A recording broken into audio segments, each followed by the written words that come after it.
الله أكبر الله أكبر الله أكبر لا إله إلا الله والله أكبر الله أكبر ولله الحمد الله أكبر الله أكبر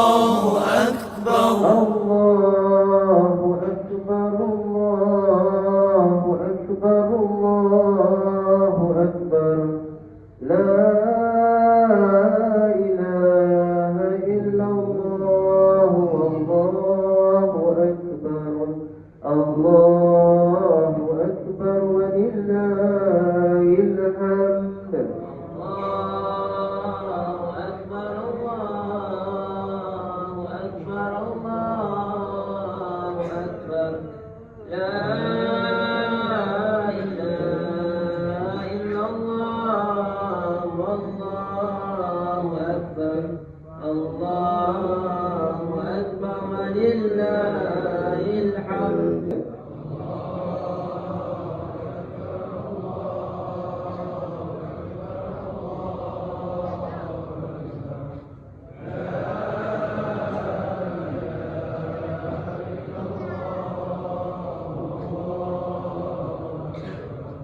ولجميع المسلمين والمسلمات والمؤمنين والمؤمنات للأحياء منهم والأموات برحمتك يا أرحم الراحمين.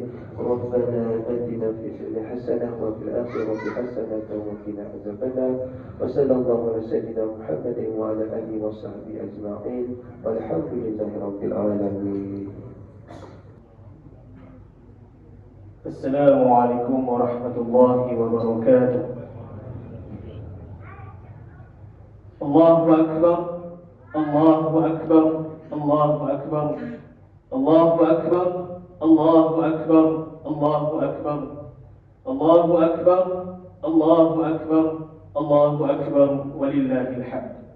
Muslimin dan muslimat yang dirahmati Allah, marilah kita tingkatkan ketakwaan kepada Allah Subhanahu wa taala dengan melaksanakan segala suruhan dan meninggalkan segala larangannya. Sesungguhnya Allah Subhanahu wa taala menguji kita dengan perkara yang kita cintai.